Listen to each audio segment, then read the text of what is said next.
Mesdames, Messieurs, vous êtes sur Zone Art Télévision dans votre émission, notre émission Zone Art Entrepreneur. Cette émission qui accueille des personnalités très brillantes de la ville de Goma qui essaient de sortir de l'ordinaire dans l'entrepreneuriat. Et aujourd'hui, nous avons l'estime d'être avec un jeune leader, une image très remarquable, très brillant, puis responsable, M. Victoire Bakonzi, que vous allez devoir découvrir. Il est là, il a accepté d'être aujourd'hui ici dans cette émission. Alors Victoire, bonjour et bienvenue. Bonjour, c'est un plaisir d'être ensemble pour cette émission. Je pense que je n'ai pas exagéré, hein. Vous êtes très brillant depuis qu'on vous connaît déjà très jeune. Vous avez commencé votre carrière ici à Goma, vous n'êtes jamais sorti pour apprendre beaucoup ailleurs, mais plutôt vous avez construit votre carrière ici à Goma, je pense. Exact, en tout cas, toute ma carrière elle est faite à Goma. Et j'imagine que ça n'a vraiment pas été facile au début, hein. Bon, justement, comme on le dit souvent, tout début n'est pas facile.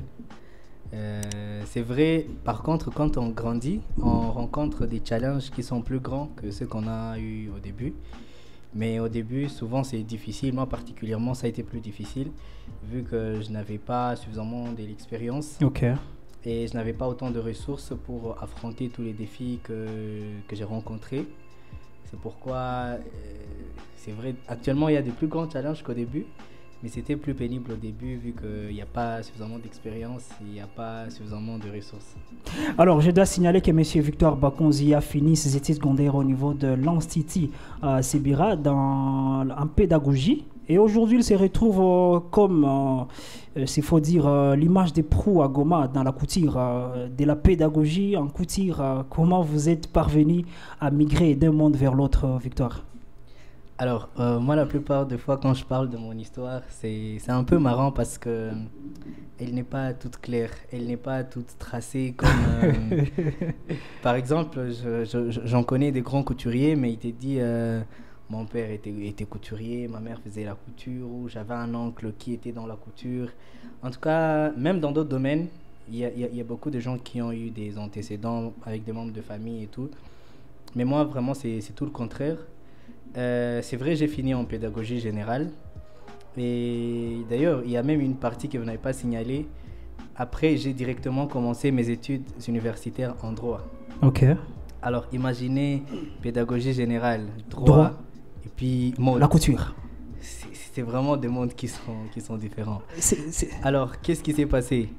C'est vrai, quand je grandissais, j'étais plutôt passionné de la carrière juridique.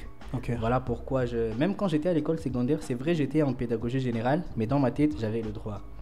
Voilà pourquoi même j'ai fait des concours d'éloquence, des débats contradictoires à l'école secondaire. Il y avait même un prix que j'avais gagné et on était parti représenter la province à Bukavu, à Bujumbura, à Kigali. En tout cas, on avait fait pas mal de... J'ai quand même eu une aventure dans... 2016-2017, j'imagine. 2015, à partir de 2015. Ouais, je vois. Voilà. Alors, ce qui montre que vraiment je me voyais un juriste. Quelqu'un qui est dans l'éloquence, voilà, qui parle devant les gens. Il va faire le droit. Justement, je commençais à me préparer comment parler devant les gens. Malheureusement, ce n'est pas la carrière juridique qui en a bénéficié, mais plutôt ma carrière de modéliste. Alors, à partir de 2018, je commençais à ressentir que je n'étais plus trop focus sur le droit, mais par contre, c'est la mode qui commençait à m'intéresser. Parce que, bon, avec mon début, c'est une plus longue histoire. Mais au moins, quand j'ai commencé directement avec la mode, parce que je voulais quand même challenger un peu ce secteur, il a été bien fait depuis toujours, mais je me suis dit, je peux faire mieux. Et surtout qu'il y avait des petits soucis qui se répétaient, il y avait certains points négatifs qui se répétaient. Je me suis dit, je peux y aller pour apporter aussi un plus, pour innover dans les secteurs et faire en sorte que l'image de la mode ne soit pas celle qui a toujours été là, apporter un peu de plus. Et heureusement pour moi, quand je m'y suis lancé, ça a pris toute ma passion, ça a pris tout mon temps. En tout cas, j'y ai consacré toute mon énergie et voilà comment j'ai plus été... j'ai même oublié la question. C'est vrai, après j'ai repris mes études, mais je n'ai même plus repris en droit. Alors, disons un peu, Victor, c'était quoi les déclics? Qu'est-ce qui a occasionné, hein? Qu'est-ce qui a déclenché votre amour pour la mode? Est-ce que c'est parce que vous aviez trouvé que les jeunes qui les faisaient avant vous à Goma ne les faisaient pas comme il les fallait? Est-ce qu'à chaque fois que vous étiez en train d'aller à l'église et que vous étiez vêtu à Gomatracien, vous vous sentiez comme s'il y a quelque chose qui manque? Comment les débuts de tout ça? Alors, je commence par la première question. Comment est venu cet amour de la mode, cette passion de la mode? Sincèrement, je peux dire qu'elle est venue au fur et à mesure que j'évoluais. Parce que l'amour, la passion que j'ai pour la mode il y a 5 ans, c'est pas la même que j'ai aujourd'hui. Aujourd'hui, je suis devenu fou de ces secteurs. Oh. J'y pense tout le temps. Je peux voir même cette bouteille. Je commence à réfléchir à un modèle qui ressemblerait à ces deux couleurs, comment elles sont combinées. Donc, c'est quelque chose qui est vraiment devenu à fond en moi. Okay. Alors, comment je m'y suis lancé? Je ne voudrais pas vraiment juger que le travail n'était pas bien fait, parce qu'il y a beaucoup d'aînés dans les secteurs et que je respecte. Mais comme je viens de le dire tantôt, je voulais apporter un plus. Vous voyez? Et parce que quand on parle d'innovation, on voit, vous pouvez créer quelque chose qui est vraiment innovant ou carrément un secteur qui a existé. Et justement, dans ces secteurs, vous y apportez une nouvelle touche, l'innovation même. Et c'est ça que moi, je voulais. Je ne voulais pas que les gens puissent avoir cette idée-là, que la couture locale, c'est des choses qui sont basses, c'est des choses qui ne sont pas bien faites, c'est des choses auxquelles on ne peut pas faire confiance. Parce que petit à petit, on est en train de trouver que c'est un pari gagné, parce qu'actuellement, on voit beaucoup de gens qui, à leurs grands événements, à leur mariage, le parrain, il vient, le père, le beau-père, les cousins, les frères, vous voyez carrément, c'est toute la famille. Des familles respectueuses qui voyagent, qui font le tour, des gens qui font le tour partout au monde, mais qui choisissent quand même de s'habiller en local pour les grands événements. C'est pas trop par patriotisme, c'est parce qu'ils ont vu quand même qu'il y a un travail qui est bien fait au niveau local. Certain. Et pour qu'on en arrive à ce niveau, on a aussi traversé plusieurs étapes, mais au moins on sait qu'on est à un niveau où c'est plus ou moins stable, bien que la lutte elle est toujours grande, les challenges sont énormes. Mais au moins, on sait que depuis notre début, ce qu'a été Barouvy il y a 6 ans et ce qu'est Barouvy aujourd'hui, il y a une nette différence. De 2018, quand vous avez commencé déjà avec la maison Barouvy Business, jusqu'en 2020, ça date d'enregistrement. J'imagine que ça n'avait vraiment pas été facile, surtout de travailler dans l'illégal, s'il faut le dire. Quelles sont les étapes difficiles que vous aviez réussi à parcourir afin de vous faire inscrire officiellement? Alors, au début, moi, j'avais peur. Parce que selon ce qui s'est raconté, les agents de l'État, ça embrouille trop. Ils vont vous faire payer beaucoup de choses en même temps. C'est mieux de bosser dans l'illégal. Parce que moi, j'ai même beaucoup d'amis qui, jusqu'à présent, sont dans l'illégal. Alors qu'ils font de l'argent. Ils sont bien connus, mais ils s'y cachent encore. Parce qu'ils ont peur de cela. Mais moi, je m'étais dit, il faut que je grandisse. Et pour grandir, on ne grandit pas en fouillant les défis, mais on grandit en les affrontant. Je me suis dit, je vais m'élancer. Il faudrait que j'affronte ces défis. Et pour dire vrai, c'est un défi. Ouais. Parce que déjà, avant-hier, il y a un service qui était passé. Et puis, la semaine passée, il y a un autre qui était passé. Et vous trouvez que c'est en même temps beaucoup de choses. Mais si je peux donner un petit conseil là-bas en tant que parenthèse, à des entrepreneurs, à des businessmen, il faudrait qu'ils sachent que c'est important de se renseigner, c'est important de s'informer. Quand on veut commencer, c'est quel document qu'il faut avoir, c'est quoi que je dois payer, c'est quel impôt que moi je paye, c'est quelle taxe que moi je paye, à quoi suis-je assujetti. Sinon, vous allez vous faire arnaquer même par de petits escrocs qui circulent et qui se font passer pour des agents de l'État. Quand on est informé, ou alors on s'affilie à une structure sérieuse. Il y a des structures qui accompagnent des entrepreneurs, vous y payez, vous êtes affilié, puis vous payez juste des cotisations mensuelles ou annuelles, ça dépend. Et puis après, ils vont vous accompagner. Quand des agents de l'État viennent, ok, vous les informez. Ces structures vont vous dire, non, vous n'êtes pas concerné par telle chose. Ou plutôt, vous êtes concerné par ceci. Ou plutôt, ils vous ont demandé de payer 500 000 francs alors que le document, en réalité, c'est 300 000 francs. Vous voyez, ce genre de choses. Donc, c'est une parenthèse que je ferme rapidement. Mais si je peux revenir, vous savez, les défis dans lesquels moi je suis passé sont quand même un peu énormes. Okay. J'avais un des plus grands défis, c'était la gestion des finances. Ça, c'est un défi auquel même des grands font face. Même des très grands. C'est pas facile de voir que vous avez un business qui tourne, vous gagnez de l'argent, mais que vous puissiez vous éduquer de telle sorte que vous sachiez que cet argent ne vous appartient pas à vous. L'argent appartient à la boîte. C'est un très grand défi.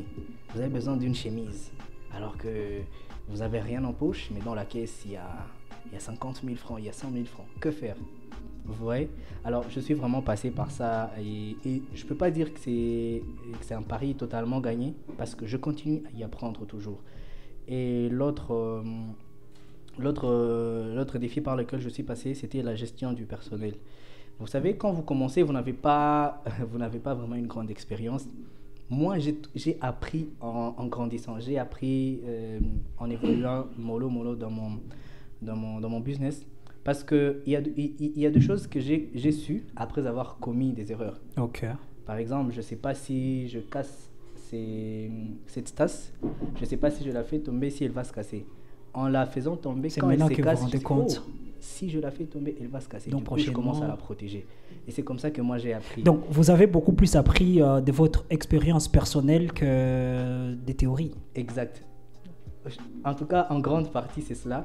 Parce qu'il arrivait que, bon, j'ai du personnel, je suis le boss. Alors, on voit des films, on voit des choses, et puis j'ai un peu ces réflexes-là, je suis le boss. Je peux demander à n'importe qui de faire n'importe quoi quand je veux ou comment.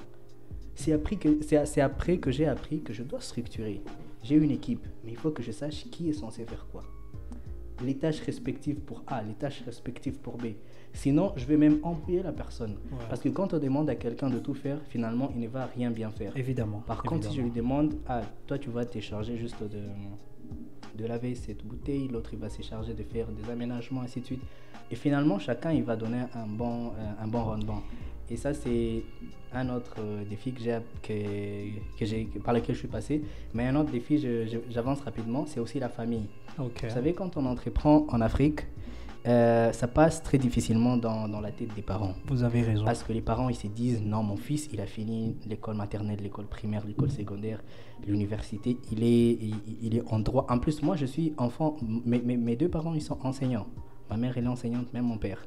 Alors, figurez-vous que, parce que j'ai arrêté les études en 2020, lors de Covid. Okay. Alors, figurez-vous, un enfant de 2 enseignants qui arrête les études et qui va dans l'entrepreneuriat, entre guillemets. Donc, ils voyaient ça comme une folie. Parce qu'en Afrique, les parents, ils veulent vous voir, vous étudiez, après, vous cherchez un boulot, vous avez votre salaire, vous êtes dans un bon bureau. Là, ils vont être fiers. Mais l'entrepreneuriat, de choses qui n'ont aucune certitude, pour eux, c'est un peu de la folie. Mes parents, beaucoup plus ma mère, ils n'arrivaient pas à comprendre ça. Ils n'arrivaient pas à comprendre. Ils ont dû m'accuser chez tout le monde, chez tous mes aînés. Non, Victor, que vous êtes égaré. Hein. Voilà, Victor est égaré, il faut le redresser. Il a même abandonné ses études pour voilà, son business là, on ne sait pas. Mais on peut dire qu'aujourd'hui... Hein... Ah non. Récemment, mon père, c'est une parenthèse, récemment, mon père était en train de... Je pense qu'il était un des panélistes à Business Share Branch parce qu'il a été l'envoyé du ministère du Commerce extérieur pour l'événement. Et puis, parce que j'étais empêché pour certaines raisons, mais des amis me disaient, non, Victoire, ton père, il parle de toi tout le temps. Tous les exemples qu'il donne, c'est toi. Tous les exemples qu'il donne, c'est toi. Et même ma mère, d'ailleurs, ma mère, elle ne m'appelle même plus par mon prénom. Elle m'appelle désormais Barovi. Même quand elle m'appelle, donc, ils avaient peur au début, mais maintenant, je pense qu'ils sont fiers. Donc, vous conseillez à ces autres jeunes qui sont peut-être freinés par leurs parents de suivre leurs rêves?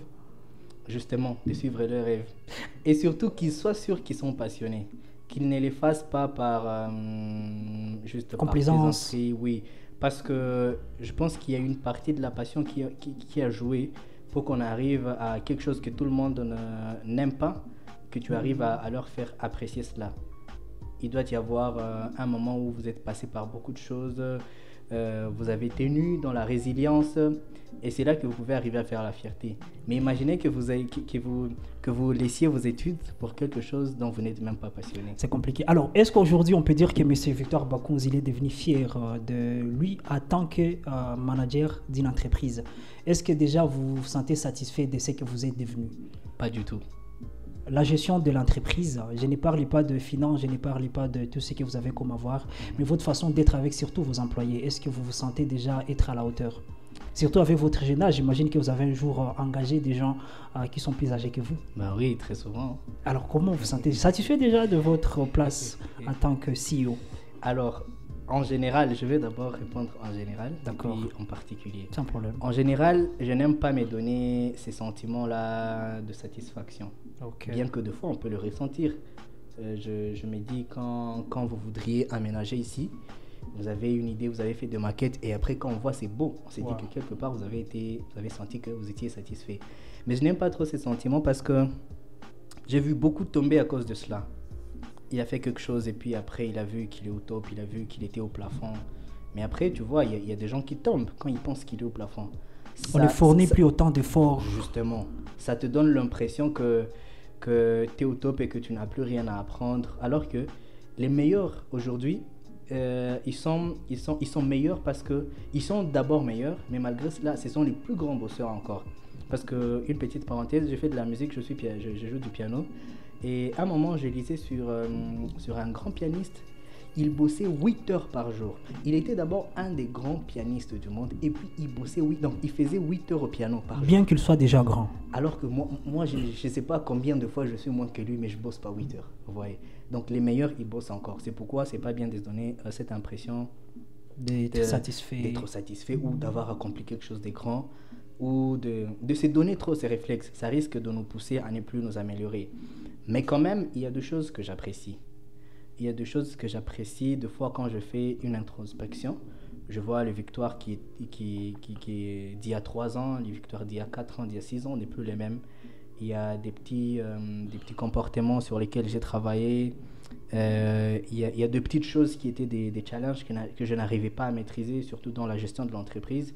Mais actuellement, je commence d'ailleurs à apprendre aux autres à faire exactement les mêmes choses dans lesquelles moi je suis passé, mais dans lesquelles j'ai commis des erreurs. Alors, Monsieur Victor, j'ai vraiment beaucoup de questions, mais on va y aller d'une manière visée, hein, parce qu'on ne peut pas vraiment achever toutes les questions. Mais commençons d'abord par la valeur ajoutée de Barrow V Business dans la couture à Goma. Qu'est-ce qui différencie votre marque avec les marques de Goma? Beaucoup plus ici chez nous. Alors, il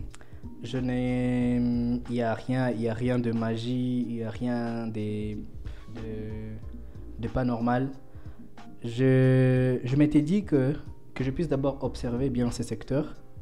Et le plus grand défi, c'était le respect de la date de livraison. Ok. Ça, c'est un grand défi dans ces secteurs. Je vous l'accorde. Parce que beaucoup de facteurs entrent en jeu. Notamment peut-être la disponibilité de la matière première, la permanence de l'énergie. L'énergie, c'est pas électrique ou quoi que ce soit. Des fois, ça fait en sorte que les deadlines ne puissent pas être respectés. Des fois, moi-même, je fais face à ces défis. Parce que je me rappelle un moment, je sais pas, les rebelles, ils avaient... Une parenthèse Otakad, est-ce que c'est moi autorisé dans votre nom? C'est sans problème, sans les citer, bien sûr. On va continuer. Alors, à un moment, les rebelles, c'est pas moi, il y avait des troubles de l'autre côté. La ligne du courant, la ligne qui alimente Goma en électricité avait été touchée. Ouais. Et on avait fait autour de 5 jours sans électricité. Et c'était brusque, on n'était pas prévenu. Alors, et c'était pas une situation qui est régulière, parce que quand la situation est régulière, on réfléchit à d'autres alternatives. Mais quand ça coupe brusque comme ça, alors qu'on avait des commandes à livrer, vous voyez. Et puis on s'imagine peut-être que dans quelques heures, ça peut changer, ça peut revenir. Voilà, on est tranquille, on sait que d'un moment à l'autre, ça ne coupe pas pendant plus d'une heure. Et finalement, ça fait 1 jour, 2 jours, 3 jours. C'était allé, je pense, jusqu'à 4 jours. Alors, il y a ces défis auxquels on fait face et des fois, on ne sait pas comment gérer. Mais je fais en sorte de ne pas être... parce que la plupart de ce que j'avais remarqué chez beaucoup de couturiers, ils étaient trop chauds sur l'argent. Mon cher, j'ai besoin d'une veste à livrer dans 2 jours, est-ce que tu es chaud? Oui. Il ne vérifie même pas son calendrier. Sans réfléchir, tu vas me donner amener l'argent. Ouais, je suis chaud, allez, amène. Dans 3 jours, quand vous l'appelez, il commence à vous gérer. Et c'est comme ça que moi, j'ai appris à avoir un calendrier que je respecte à la loupe. Avant de prendre toute commande, je vérifie mon calendrier pour voir si je suis en mesure de le faire. Sinon, je vais refuser. Sinon, vous me donnez de l'argent. J'ai dit non, je ne suis pas en mesure de le faire. Je vous l'ai dit calmement. Et donc, mais je fais en sorte aussi de travailler sur la touche de la marque, de telle sorte que je ne puisse pas, que je puisse en fait donner honneur, que je puisse faire respecter les productions locales. parce que les productions locales n'étaient pas bien réputées à un moment donné. Ouais, ouais. Même jusqu'à présent, deux fois j'habille quelqu'un, ou deux fois, voilà, j'habille le parrain. Il dit, je donne un exemple, j'habille un parrain, il a dit à son filleul, bah voilà, viens, on va faire le veste. Il a dit, ah, moi, mon mariage, je peux pas mettre des vestes d'Agoma. Non, mais moi, je vais commander à l'extérieur. Ok, il a commandé. Après le mariage, les gars étaient venus me voir, il a dit, mon frère, je présente mes excuses. J'ai dit, qu'est-ce qui s'est passé? De toute façon, je vous ai dénigré. Je ne pouvais pas imaginer. C'est avec honte que je l'ai dit. Le parrain était bien habillé. D'ailleurs, au civil, il était bien habillé que moi. Moi qui ai commandé à l'extérieur, lui qui a commandé ici chez Barouvé. Vous voyez? Et ça, c'est une des choses sur lesquelles voilà, on joue. Alors, mis à part la qualité de vos produits, nous pouvons quand même dire que la valeur ajoutée des Barouf Business, c'est le respect du temps, le respect timing, n'est pas courir derrière l'argent. C'est déjà grand chose. Alors, Barouf a déjà gagné beaucoup d'espace à Goma, nous reconnaissons. Mais vous voulez vous limiter à Goma où vous avez peut-être beaucoup plus d'ambition au-delà de nos frontières? Alors là, je vais dire oui, mais je ne serai pas très ouvert parce qu'il y a certaines choses qui sont encore en cuisine. Discrétionnaire. Mais Barouvi a des très grandes visions au-delà de Goma. Déjà que Barouvi a beaucoup de clients en dehors de Goma, dans d'autres provinces, même dans d'autres pays. Bien que ce ne soit pas une question piège, parmi les marques de Goma dans les modes de l'habillement, vous vous placerez à la 40e place Barouvi. Vous avez en tout cas commencé, vous avez commencé en disant que ce n'est pas une question piège, mais elle en est une. Hein? Ah là là là, c'est pas facile. À chaque fois que vous êtes devant votre machine en train de concevoir un modèle qui n'a vraiment pas existé avant, comment vous vous sentez dans votre peau? Là, par contre, on ne sent pas grand-chose parce qu'on a plutôt envie de voir l'aboutissement. On a plutôt envie de voir qu'est-ce que ça va donner après. Et les sentiments, le vrai sentiment que l'on ressent, c'est quand on a vu le produit fini. Alors, Barouvi, vous êtes à Goma. Je sais que le marché n'a jamais été facile. Des fois, les habitants vous obligent des qualités qui vont peut-être au-delà de leurs attentes. Mais est-ce qu'on achète vos produits selon vos attentes? Genre, vous fixez les prix, les gens ne vous posent pas de problème par rapport au timing, à l'énergie que vous avez consacrée pour mettre en place ces produits finis. Est-ce que les gens ne se plaignent pas? Les marchés d'ici à Goma vous permettent d'avancer ou il y a encore des problèmes à régler? Alors, le marché nous permet d'avancer, mais pas totalement. Ok. Mais moi, ça ne me frustre pas, hein, ça ne me vexe pas, parce que quand on est dans le business, on a sa clientèle cible. On a les clients que l'on cible. Je peux donner un petit exemple ici à Goma, parce qu'il y a certains clients qui disent, c'est étonnant, il y a certains clients qui me disent, mais pourquoi c'est moins cher? Et il y a d'autres qui viennent qui disent, mais pourquoi vous êtes trop cher? Okay. Vous voyez? Donc moi, ça ne me frustre pas parce que je sais que je peux donner un exemple. À Goma, nous avons plusieurs hôtels. Il y a un hôtel ici à Goma où vous pouvez aller. Non, je quitte de boutique. Vous allez dans une boutique ici à Goma, vous payez cette bouteille d'eau, on va vous dire c'est à 500 francs peut-être. Ok. Vous allez à un hôtel à Goma, on va vous dire c'est à $1. Vous allez à un autre hôtel, vous allez dire c'est à $3, on va vous dire c'est à $3. Un autre peut-être même $5. Alors qui est cher par rapport à qui? Chacun a sa valeur ajoutée. C'est lui qui la paye là où vous la payez peut-être à 500 francs. C'est pas un endroit beau, il n'y a rien de finesse, il n'y a rien de waouh. Mais là où vous la payez à $5, quand vous allez la boire, vraiment là vous allez sentir que donc l'endroit mérite, l'endroit en fait donne le goût même de payer peut-être même plus que ça. Il vous est un jour arrivé de recevoir un client qui vous a été suggéré et puis subitement il est surpris de votre capacité de faire et qu'il parvient à payer doublement ou triplement les services que vous lui avez offerts? Alors, pas payer doublement, je donne un exemple. Il y a un monsieur, c'est un abbé, je vais le dire, je ne vais pas préciser, c'est un abbé. Il était en train de préparer des cérémonies de son neveu. Et puis, en même temps, son neveu était en train de lui recommander quelqu'un. Et puis, ils avaient un autre, c'était un frère là, c'est un Ivoirien, qui lui avait aussi recommandé des vestes. Alors, tous les deux, donc son neveu lui donnait une adresse et son frère là lui donnait une autre adresse. Maintenant, il était confus. Il disait, je vais aller chez qui? Et finalement, il a dit, il va d'abord voir chez l'un et puis après, il va voir chez l'autre. Et il a commencé, son neveu lui a amené, il est venu chez moi, chez Barouvi et tout et tout. Et après, quand il parlait avec le frère, il disait, je suis en ville. C'est où? Il lui a amené encore, c'était à la même adresse, c'était chez Barouvi. Donc, deux personnes. Et puis il a dit, oh, finalement, je vais dire la vérité. Il y a mon neveu qui me disait aussi de venir. Je voulais que je puisse voir, que j'apprécie, c'est quoi la bonne qualité. Alors, ce genre de clients, d'abord, lui, il était venu, il a commandé des vestes et il était plus que satisfait. Il a dit, mais pourquoi je paye des vestes très chères à l'extérieur alors que je suis satisfait de votre qualité? Il n'avait pas payé le double, mais il a donné beaucoup d'argent, je ne vais pas dire le montant. Il a dit il va consommer ça mollo. Donc c'est comme il paye en avance. Il donne de l'argent et puis il dit quand j'ai besoin d'une veste, je t'ai dit tu m'en fais autant. Et puis il a dit si tu as des plus meilleures qualités que celle-ci, bah vas-y, tu me proposes. Alors, un modéliste qui vous a inspiré dans votre parcours? N'importe où. RDC, ailleurs, ça dépend. La personne qui vous inspire souvent quand vous dites je dois aussi avoir un nom, la personne, votre référence. Bon, je ne dirais pas vraiment ma référence, mais je dirais une personne qui m'inspire. C'est Charlotte Cambéa. Ok. Ouais. Je m'attendais à des noms comme Coco Chanel. Bah, pas forcément. Elle, déjà, c'est une Congolaise, mais elle m'inspire beaucoup trop. Alors, c'est fort, monsieur Victor Bokonzi. Alors, disons un peu, parlons un peu du marché local. Les marchés qui achètent froidement les produits d'ici chez nous. Vous avez peut-être eu de temps en temps où vous vous sentez peut-être obligé de vous adapter au niveau quand vous faites une conception d'une mode quelconque, vous vous adaptiez à la couture locale avant peut-être d'y ajouter une modernisation quelconque dans vos conceptions. Alors, comme je l'ai dit tantôt, chacun a sa clientèle cible. Et quand je suis en train d'exécuter des modèles, je ne les fais pas en fonction de ce qui se fait à Goma. Je les fais en fonction de ce que je veux et du client que je cible. Je donne un exemple. Il y a deux fois... comment je vais donner... Je ne voudrais pas parler de moi, mais attendez... Allez-y. Prenons... Ok, je donne un exemple.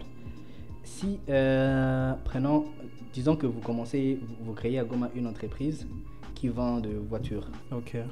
Et votre clientèle cible, c'est des vieux. Ok. Genre des vieux, des ministres, des personnes peut-être même du troisième âge. Est-ce que quand vous allez, des personnes du troisième âge, mais qui sont dans la catégorie supérieure en termes de finances, est-ce que quand vous allez, je sais pas moi, si c'est au Japon ou je ne sais où, acheter des véhicules, je pense que vous n'allez pas acheter des Raoum. Je pense que vous n'allez pas amener des RAV4. Dans votre tête, vu votre clientèle cible, comment satisfaire? J'imagine déjà que c'est des Land Cruiser que vous allez amener. Ouais. Vous ne le faites pas en fonction de ce qui se fait à Goma. Non. Vous le faites en fonction de votre client que vous visez. Client. Yeah. Okay. Alors, disons un peu, M. Barou, je ne suis pas encore satisfait. Barouvi, c'est un modéliste. Nous connaissons qu'il y a des gens avant vous qui ont conçu des modèles de vestes, genre croisés, genre monobouton, comme on le dit, c'est pas, il y a beaucoup de modèles. Est-ce qu'à vous propre, Barouvi, vous avez un modèle qui vous est propre? Oui. Ah, bien, très nombreux. Propre à vous? Très nombreux. Qui se répand déjà à Goma? Oui. Et une parenthèse même, il y a une combinaison que j'avais faite. Et puis, quand je partais à une boutique là, des tissus à Biréré, et puis ils nous ont dit, ah, mais c'est tout le monde qui est en train de venir avec votre photo pour chercher ces modèles. Et puis, ils ont dit, il y a même certains qui rognent, quand ils viennent avec la photo, ils ont rogné la tête, mais on reconnaît que c'est Barouvi. Donc, ils viennent pour chercher exactement, et puis nous voulons exactement cette combinaison des tissus. Et lesquels modèles vous rendent le plus fier aujourd'hui? Quand vous dites ça, c'est propre, c'est pro, c'est professionnel. Sincèrement, il y en a nombreux. Parce que je tiens compte de la satisfaction que j'ai personnellement, mais aussi après des retours que j'ai des clients et surtout de comment les gens apprécient. Alors, Monsieur Victoire, nous serons en train de citer, mais j'ai d'abord 10 questions auxquelles vous allez répondre justement soit par oui, soit par non. Okay. En tout cas, sans beaucoup d'explications. Okay. On y va? La première question, est-ce qu'il est possible de devenir un entrepreneur succès sans jamais faire d'erreur? Jamais, non. Pensez-vous qu'il faille toujours suivre les tendances du marché pour réussir en affaires? Pardon? Pensez-vous qu'il faille toujours suivre les tendances du marché pour réussir en affaires? Non. Est-il vrai que les entrepreneurs n'ont jamais besoin de mentors ou de conseils extérieurs pour réussir? Un peu pertinent. Vous avez un mentor? Pas un mentor direct de tout le temps. Donc c'est oui, c'est non? Non. Bon, est-il vrai qu'il peut réussir sans mentor? Ok. Oui. Oui. Croyez-vous que pour réussir, il faut toujours prioriser les profits sur la satisfaction du client? Oui. Peut-on dire que la passion suffit à elle seule pour garantir le succès d'une entreprise? Non. Est-il possible de créer une entreprise prospère sans jamais prendre des risques financiers? Non. Est-il possible, pensez-vous qu'il soit utile de comprendre le marché international quand on se concentre sur le marché local? Oui. Croyez-vous que seuls les produits innovants peuvent garantir la réussite d'une entreprise? Oui. Est-il vrai que sans réseau d'affaires solide, est-il impossible de réussir en tant qu'entrepreneur?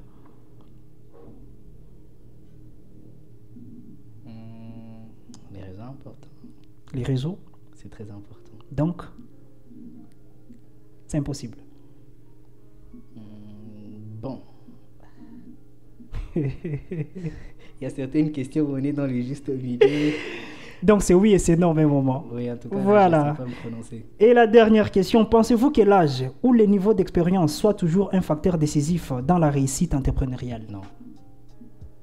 Voilà, Monsieur Victoire, nous serons en train de discuter avec vous, mais il y a beaucoup de gens qui aiment votre marque, ils n'ont jamais rencontré, ils n'ont jamais rencontré Barovi en personne. Si on peut avoir déjà vos adresses, comment les gens peuvent avoir accès à vos services ici à Goma, et puis peut-être ailleurs, en ligne, physiquement, vos adresses d'abord physiques, et puis on va chuter par les numéros déjà.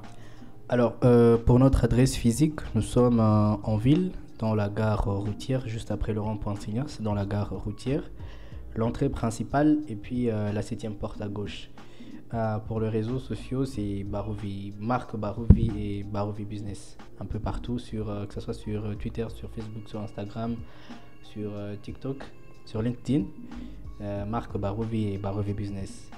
Et pour le numéro de téléphone, pour ceux qui voudraient passer de commandes par appel ou par WhatsApp, c'est les 099 243 d'abord et puis 99 30 16 511. Un message que vous avez à donner à tous les jeunes entrepreneurs qui veulent suivre les modèles de Barovi? Pas en tant que modéliste, bien sûr, dans tous les domaines. Alors, le message que je leur adresserai, c'est de ne pas avoir peur d'échouer, c'est de ne pas avoir peur d'être jugé, de ne pas avoir peur de la pression que la société met sur nous.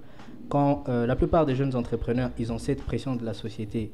C'est comme si la société veut vous voir réussir déjà demain. Vous avez commencé et puis on vous compare déjà. Mais vous avez 2 ans, mais l'autre là, il a à peine 1 année, mais il fait déjà plus que vous. Donc il y a un peu cette pression. Voilà même pourquoi certains, ils vont dans des pratiques louches par cette pression. C'est la société qui veut lui pousser à réussir directement. Qu'ils ne puissent pas se laisser emporter par cette pression, qu'ils puissent rester authentiques à eux-mêmes, qu'ils affrontent les défis qu'ils vont rencontrer, voilà ce qui va faire leur expérience, et qu'ils ne puissent pas avoir peur ou qu'ils ne puissent pas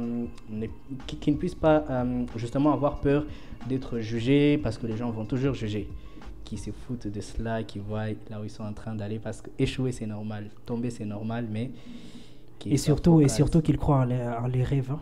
Justement, c'est la base. Pour les gens qui pensent que Barovi est trop cher, qu'est-ce que vous leur dites? Les gens qui voudraient bien sûr vous contacter, mais ils se disent, bon, peut-être Barovi avec ce qu'ils font. Tout le monde parle de Barovi à Goma en tant que veste, mais est-ce que les gars n'est pas trop cher? Ils n'ont jamais écouté les prix. Comment vous dites? Barovi n'est pas trop cher. Barovi est trop classe. Alors, mesdames, messieurs, vous avez vraiment suivi Barovi avec sa pertinence. Il est très intelligent. Barovi n'est pas trop cher. Barovi, il est trop classe. Alors, on revient encore avec Barovi pour la dernière question, s'il le permet. Alors, monsieur Victoire, que pensez-vous de cette connexion entre les entrepreneurs de Goma avec les influenceurs pour faire valoir l'économie et surtout les marques de Goma? Est-il cause noble? En tout cas, c'est une cause que moi je salue. C'est une cause très, très, très noble. Déjà, premièrement, quand on bosse ensemble, j'oublie c'est qui avait dit, il avait dit que seul on va plus vite, mais ensemble on va plus loin. Donc, si les entrepreneurs avec les influenceurs se mettaient ensemble, je n'ose imaginer ce que ça va donner, premièrement. Et deuxièmement, ça va permettre de valoriser des 2 côtés. En même temps, ça valorise la personne de l'influenceur. Parce que le mot influenceur, il est un peu pris au sens péjoratif, beaucoup plus. On sait que les influenceuses, c'est des putes, c'est des femmes libres et tout et tout. Mais si on pouvait voir une influenceuse faire la publicité d'une marque respectable comme Barouvi, comme Zonar, on va se dire, ah mais tiens, elle est plutôt intéressante, elle est professionnelle. Donc ça va lui donner du charisme, du respect, mais en même temps, ça va faire bénéficier de Barouvi, d'une quelconque marque, à toute son audience. Donc pour moi, c'est une idée d'or. Je pense que si aujourd'hui à Goma nous aimons Heineken, ce n'est pas parce que l'équipe de marketing d'Heineken en participe, mais parce qu'il y a des personnalités que nous respectons, des influenceurs qui le font. Cette lutte devrait aussi s'être appropriée par les influenceurs de Goma pour faire valoir le marque comme Barouvi au niveau de Bukavu, au niveau de Gisenyi. Question de ne pas seulement consommer les choses qui viennent d'ailleurs, mais aussi vendre, peut-être pas les produits, mais aussi l'image de vos marques et de Goma. Exact. Voilà, mesdames, messieurs, comme vous l'avez suivi, nous avions été avec Barouvi. Contactez Barouvi, c'est l'un des meilleurs à Goma. Il fait des vestes de très bonne qualité et puis à un prix qui va vraiment vous satisfaire. J'étais Moïse Itego à la présentation de cette émission. Vous avez été nombreux, n'hésitez pas de liker, n'hésitez pas d'aimer et surtout n'hésitez pas d'appeler les numéros qui nous a été donnés par M. Victoire Bakunzi.